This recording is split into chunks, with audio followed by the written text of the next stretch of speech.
Dear students, Assalamu alaikum. I hope you all will be fine. In previous video, you have learned about fire and how to make fire, and also you have known about the three things which are required to start fire. Now in today's video, we are going to compare fire as a good friend or as a bad master.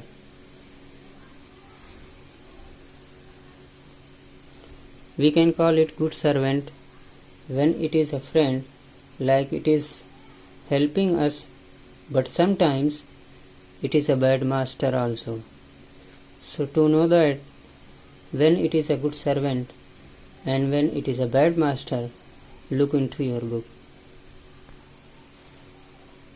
It is sometimes said that fire is a good servant but a bad master. It only means that fire is very useful as long as it is kept under control. For instance, we use it to cook our food, warm our homes in winter, and to generate electricity. But on the other hand, if fire gets out of control, it can be very dangerous. Each year, thousands of homes and shops are damaged by fire. Vast areas of forest are also destroyed and hundreds of people are killed or injured. So this is a very good saying about the fire, that fire is a good servant but a bad master. So whenever we use fire as a servant, like we are getting the work done with the help of fire and keep it under control, it is a good and useful servant. We can get so many advantages. For example, cooking food, getting warmth in the winter, and producing electricity, etc. But when fire gets out of control, it turns into a bad master and could cause lots of damages. For example, every year thousands of homes and shops are burned and destroyed. Large area of forest burned and turned into ashes, and many people killed or injured because of the uncontrolled fire. This is how the fire becomes a bad master.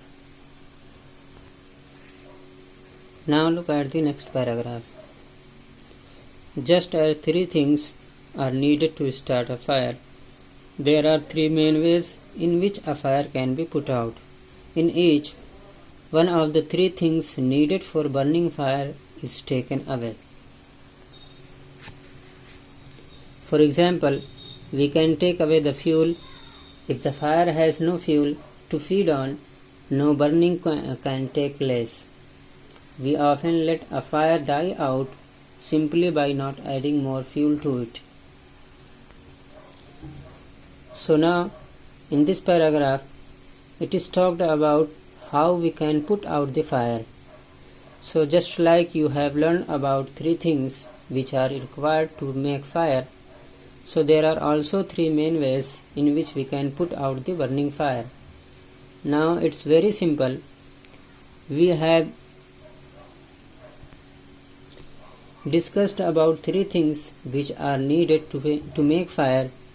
So by removing any of those three things, we can easily put out the fire. So the first thing we can do to put out the fire is to take away the fuel. So if we take away the fuel and cut down the supply of fuel, the fire will not be there anymore.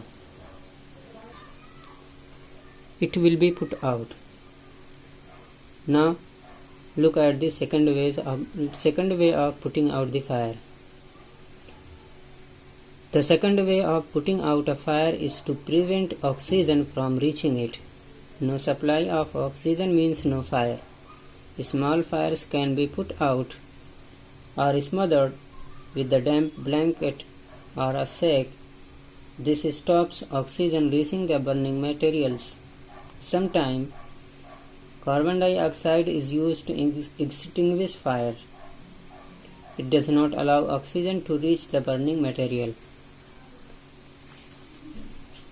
Now the second thing in order to put out the fire is to stop the supply of oxygen. As you knew that oxygen is also necessary to make fire, so if you cut down the supply of oxygen, there will be no fire. So now what happened? You have seen that whenever any person or thing caught fire, people cover it with blanket or sack. So what is the reason behind it? So whenever we cover the burning person or thing with blanket or sack, we try to prevent oxygen so that the fire put out. That's the case, we can put out the fire, and sometimes we use carbon dioxide to put out the fire, as the carbon dioxide prevents the oxygen from reaching the burning materials, so the fire will put out. So this is the second way of putting out the fire. Now look at the third way. The third way of putting out a fire is to remove the heat. If the temperature can be brought down below the flash point, the fuel stops burning. You blow on a burning matchstick or a candle to put it, the flame burning down. You blow on burning matchstick or a candle to put it out. In doing so, you remove the hot air around the flame, burning down its temperature below the flash point, and the candle goes out. Sometimes water is sprayed on a fire. It absorbs heat from the burning fuel and lowers the temperature. The blanket of water also cuts off the supply of oxygen, and the fire is extinguished. So now the third way of putting out the fire is to remove the heat. You have learned about the kindling temperature and flash point. So whenever the temperature is brought down below the flash point, the fire stops burning and fire will put out.